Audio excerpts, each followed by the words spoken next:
ஜெய ஜெய சங்கர ஹரஹர சங்கர. ஆதிசங்கரின் வரலாற்று நிகழ்வுகளை நாம் முடிக்கும் தருணம் வந்துவிட்டது. அதற்கு முன்பாக இன்று அவர் உருவாக்கிய மிக மிக பிரசித்தி பெற்ற எம்.எஸ். சுப்புலட்சுமியால் பாடப்பட்டு அனைவராலும் அறியப்பட்ட அந்த பஜகோவிந்தம் என்ற பாடல் உருவான நிகழ்வையும் அதன் 2-3 ஸ்லோகங்களுக்குள்ள பொருள் விளக்கத்தையும் பார்க்காவிட்டால் ஆதிசங்கரன் பற்றிய வரலாற்று நிகழ்வுகள் நிறைவு பெறாது. ஆகையால் அந்த பஜகோவிந்தம் உருவான வரலாற்றை நாம் பார்த்து விடலாம். அதற்கு பிறகு அது 2-3 ஸ்லோகங்களுக்கான பொருளையும் பார்த்து விடலாம். வியாச சூத்திரங்களுக்கும் உபநிடதங்களுக்கும் பகவத்கீதைக்கும் உயர்ந்த பாஷ்யம் விரிவுரை எழுதி ஞான மார்க்கத்துக்கு சிறந்த பாதையை தந்தார் ஆதிசங்கரர். இது மட்டுமல்லாமல் பல பக்தி ஸ்தோத்திரங்களையும் ஏற்றிருக்கின்றார். அத்தகைய பக்தி ஸ்தோத்திரங்களின் புகழ்பெற்றது பஜகோவிந்தம். மொத்தம் 31 ஸ்லோகங்களை கொண்டிருக்கின்றது. இது உயர்ந்த உண்மை பொருளை விளக்குவதிலும் நிலையாமையை நிரூபிப்பதிலும் இசையாக தோத்திரம் செய்வதிலும் இது தன்னிகர்த்து விளக்குகின்றது. ஸ்ரீ சங்கர பகவத்பாதர் காசியில் தங்கியிருந்த போது ஒரு கிழவர் இலக்கண சொற்களை மனப்பாடம் செய்து கொண்டிருந்தார். அதை கண்டு மனம் நொந்து இந்த அழகான சோத்திர நூலை ஏற்றினார் என்று ஒரு கதை இருக்கின்றது.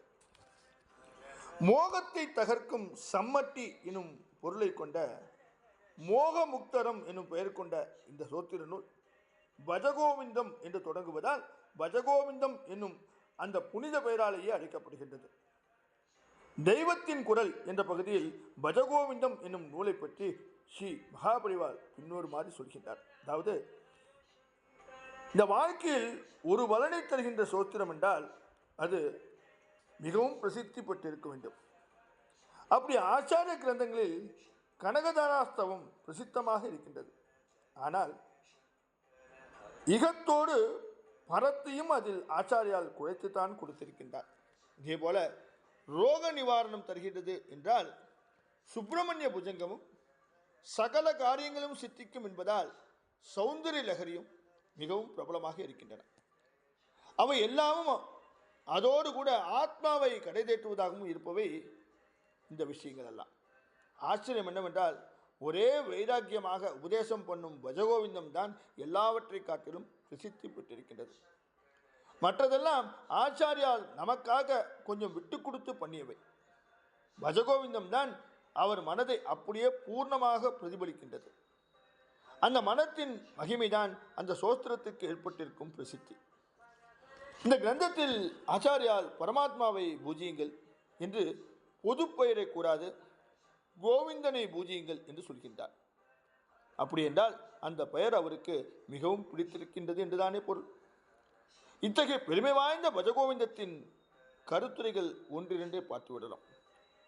பஜகோவிந்தம் பஜகோவிந்தம் கோவிந்தம் பஜ மூடமதே என்ற முதல் ஸ்லோகத்தில், ஓ அறிவியலியே, இறைவனுக்கு எப்போதும் மனத்தாலும் வாக்காலும் செயலாலும் பணிபுரிவதை விட்டு இலக்கண சொற்களை பயில்வதால் எந்தவித பலனும் கிடையாது.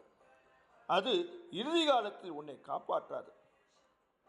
ஆகவே கோவிந்தனையே மனம் வாக்கு காயங்களால் எப்பொழுதும் துதித்து கொண்டே இரு என்று சொல்கின்றார். 2வது ஸ்லோகத்தில், ஓ அறிவியலியே, பணம் பணம் என்று அலையும் நீ முன் பிறவியில் செய்த தான தர்மங்களுக்கு ஏற்ப இந்த பிறவியில் உனக்கு செல்வம் வருகின்றது. இவ்வாறு வருகின்ற செல்வத்துடன் திருப்தி அடையாமல் பேராசையால் மனதை குழப்பிக்கொள்ளாதே என்கின்றது இந்த ஸ்லோகம். 3வதாக பெண்ணாசையை விட்டுவிடு என்ற கருத்தை சொல்கின்றது. அதாவது, ஒரு பெண்ணின் மார்பங்கள், தொப்புள் பகுதி முதலியவைகளை பார்த்து மயங்கி விடாதே. இவையெல்லாம் மாமிசத்தாலும் உவர்நீர் முதலிய அசுத்தமான பொருள்களாலும் தயாரானவை. அவற்றின் மீது மோகம் ஏற்படும் போது சற்று நிதானித்து அவைகள் இரத்தம், சீழ், மாமிசம் போன்ற அசுத்த பொருட்கள் என்று அடிக்கடி நினைப்பாயானால் உனக்கு மாதர்களின் உடல் மீது மோகம் ஏற்படாது என்கின்றார். இதுபோலவே வாழ்க்கை நிலையாமை, சுயநலத்துடன் கூடிய சுற்றம், உறவை சதமென எண்ணாதே, உலக இயல்பு, நீ யார், நல்லார் சேர்க்கையால் நன்மை விளையும். உண்மை பொருளை அறிந்தால் பிறப்பு இறப்பு நீங்கும். செருக்கினை நீக்கு, காலம் விளையாடுகின்றது. ஆசையை அறவே நீக்கு, வெளிவேஷத்தை மட்டும் நம்பாதே என்று பல பல கருத்துக்களை அந்த ஸ்லோகத்தில் சொல்லியிருக்கின்றார்.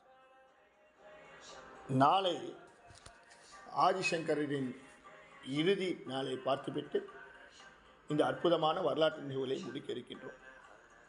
ஜெய ஜெய சங்கர, ஹர ஹர சங்கர. ஜெய ஜெய சங்கர,